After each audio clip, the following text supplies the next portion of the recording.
Now let's take a look at Ableton Live's 3 generic file browsers, and they're located here.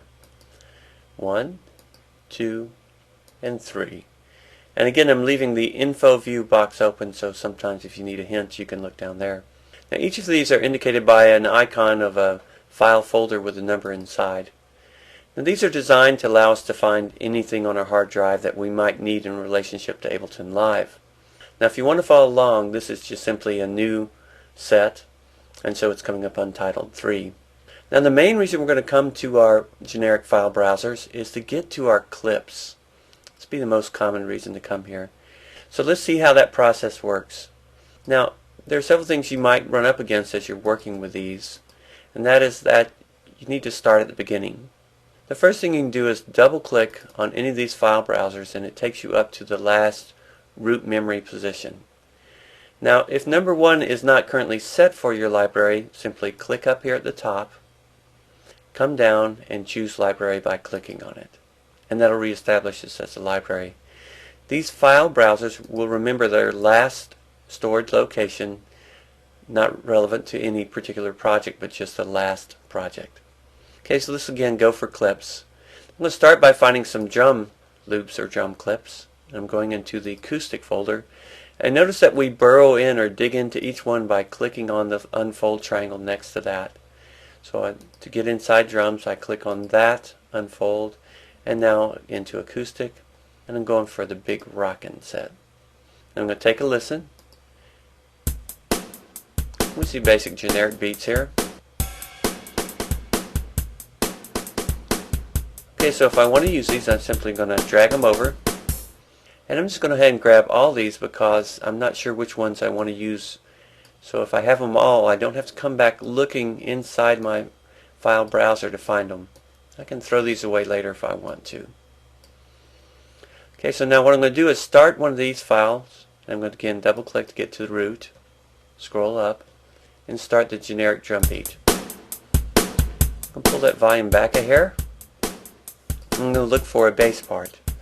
Again, going inside clips by clicking on the triangle, then bass. And with this clip playing, I can now hear different bass loops as I audition them. Okay, that's okay, but maybe a bit aggressive for this drum kit. Try this one.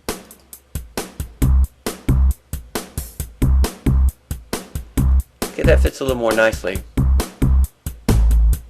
Okay, so I'm just going to drag them over. Again, I'll take all of these and pull them over. Now what may happen sometimes is that as you drag one of these clips over, it may say, oh, this uses operator and you don't have access to that. Now that's an additional cost to get operator, but what you do have is simpler. So you can drag a simpler bass sound onto a track and then drag these clips onto that track, and they'll be usable with any bass sound you have access to within Ableton Live. So don't let it stop you if you get to an operator set of clips. Just drag over another bass part onto a track, as I said, and then drag the clips over. Okay, so here we can see now we've got bass part and drum part.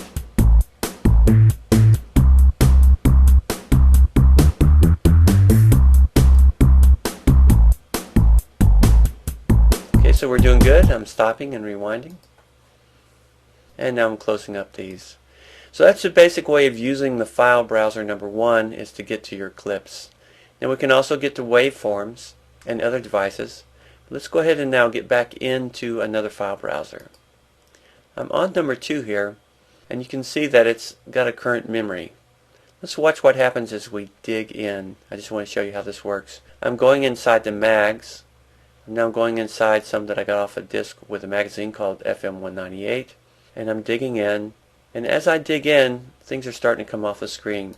Now we can resize, but there's another thing we want to do. If I know that I want to hang out for a while and just check out this retro collection, I double click on that folder and it becomes my root for file browser 2. So if I come off file browser 2 and go back, it remembers that location. So now I can dig in and find different things. I'm about 135, so I'll find something near that tempo. Simple tom hit.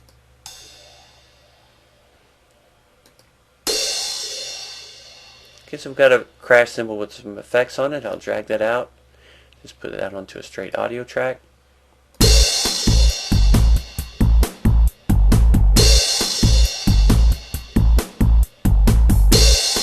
Okay, so that's going to repeat over and over. I'm going to just leave that alone for now.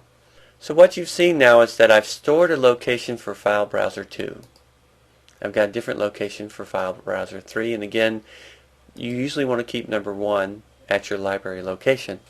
So you can see the generic way of getting around, or the basic operating principle of getting around.